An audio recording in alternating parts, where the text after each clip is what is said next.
This is a significant thing that happened then. But it wasn't all that happened, right? John Podesta, 13 days after he made that statement in October of 2002, announced the creation of the Center of American Progress, a left-of-center progressive think tank, which is now a big deal in Washington. It was created deliberately to counter the influence of the Heritage Foundation, the American Enterprise Institute, and now it's a major player. And he raised $20-some million in commitments to do it, and the principal funder was this man, George Soros, the largest backer of the Democratic Party for the last 12 years. He made a fortune in currency arbitrage. He was the 2005, the 28th richest person in the world with $7.2 billion. Whatever you think of George Soros, know this. He escaped Germany with his family, had a very interesting past, suffered, and then became very successful. He is trying to give back because for the last 25 years, his number one issue, which he has tried to spread by creating organizations all over the world, is this: open, transparent government. Does that sound familiar to you? All right. So, then, in 2004, this gentleman, remember him, Bill Richardson, writes a foreword to a book called The Roswell Dig Diaries, in which he states this: the mystery surrounding this crash at Roswell has never been adequately explained, not by independent investigators and not by the U.S. government. Whoa! He just said that it hasn't been explained. The Air Force says it has. He has just contradicted the United States Air Force. It would help everyone if the U.S. government disclosed everything it knows. With full disclosure, there's that word, and our best scientific investigation, we should be able to find out what happened on that fateful day in July of 1947. The American people can handle the truth. Remember what Podesta said? No matter how bizarre and mundane and contrary to what you see in the movies. Bill Richardson was getting on the disclosure train. The Democrats were fully convinced they were going to win that election in 2004. They were turning out huge numbers of voters, new voters, because the Democrats felt that the Bush administration was not going all that well. But the Republicans, very good themselves, countered that voter registration drive with their own, a voter registration drive primarily based around the gay marriage issue. And they won that election in Ohio. And so the Democrats were kept out of office for 4 more years. And you didn't hear any more about this from Podesta or Bill Richardson, right? Understandable. But I, again, believe that they had made the commitment at some deeper level in the Democratic Party that they were going to disclose when they get back in office. And that, of course, brings us to the next election. But before we go there, we have to go here. Everybody know what that is? You know what that is, right? They sell these all over the world, don't they? Cracker Jack? You know Cracker Jacks, yes? Oh, I hope so. Cracker Jacks, been around forever. You get a prize, you know, and you get the little toy surprise. So there is a reason, there is something in this for everybody, and that's an important thing. Why is that so? Look, right now the average person out there is working hard and losing ground. People are worried about their pension, their job, their house, right? We have a major economic crisis, and so it's perfectly appropriate for anybody to say, look, ETs, disclosure, whatever, what's in it for me? Right? Why should I care? I got a lot of trouble here. Well, there is a prize in all of this. And it has been talked about already. I'm not going to go into it in great detail, but I want to reemphasize it. There is a prize. This is very significant. And it is this. I'm going to back up to that. It is, of course, the technology, the ET technology. It's this simple. Right? Simple logic.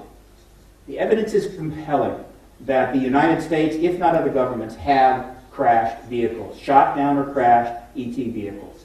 And who will tell me that the government simply buried them in the ground and didn't spend every dollar it could to try to understand everything they could from those vehicles? Of course they did. And they've been spending billions for 60 years trying to understand the propulsion system, trying to understand the energy system. And I think we can safely assume that both of those are new physics. And we have to have that physics. We have pushed things to the limit. We need new technology. I know it would be nice if we could all just go live in the countryside and grow a little garden and take the pressure off the world. But that's not going to happen. We have to have technological solutions. And as long as the truth embargo is in place, that technology is not coming out. It sits in government labs, deep down, being researched, possibly for weapons use, but not for lowering your energy costs by 99%. Not for making it possible to feed, clothe, and irrigate land and solve human condition. It is there for government purposes only. And until the truth embargo ends, that technology is not going to come out. That's the reason why there's something in it for everyone. Now, a little side note, right? In 2004, remember that ramp up I was telling you about? All right? The Podesta comes out, calls for the release of all UFO documents, does it again. Bill Richardson comes out. In 2004, before the election, another press conference was held at the National Press Club. I attended. Every group left of center in the United States was there to back a new big program called the New Apollo Project, right? And the idea was simple. Huge money was going to be spent, like an FDR New Deal from the 1930s, on green technology of every conceivable kind. This was going to generate huge new businesses, technology, jobs, and rebuild the American economy. It was going to turn everything around. And it was called the New Apollo Project. It would be like the Apollo Project, which in 6 years put someone on the moon. It was a very big program. And that was, they were going to do it if they won the election. But they didn't win the election. And so they shelved it. They took the idea and they put it over on a website called theapolloalliance.org. Now here is a picture of Hillary Clinton, and who was kind of speaking, right, during the election, right? This is going back. And this is a brief mention here. She has the Apollo Alliance in the background. She's talking about clean energy. That was their idea. And I firmly believe at the heart of the New Apollo Project, which they couldn't say then, was in addition to funding a massive new creation of green technology and businesses that will change not only America, but the world, they were going to bring the ET tech into it, right? That would be the ACE in the whole, A standing for alien. It's a big plan, and I think it would have worked, but they lost that election. When they got back in, the economy collapsed. Trillions had to be thrown into the banking industry, and so they have downplayed this green revolution. But understand, this press conference was another indicator that something big was afoot. Okay, now, starting in 2007, as we ramp toward the present, things start picking up. All right? We start having a whole series of events, one after another, which create a news cycle. And these news cycles were then overlapping the next news cycle. Right? So you have kind of a building sense here. How am I doing? Doing pretty good. There was in January the very significant sighting over the O'Hare Airport in Chicago. And in March of 2007 is when Fife Symington came forward and reversed what happened, and reversed his statements in 1997 and acknowledged that he saw that craft and he was sure it was extraterrestrial. Then the French files release got underway in large measure in March of 2007. The UK file released at the same time. The CIA files, this is a little known thing, but the CIA released a bunch of files called the Crown Jewels.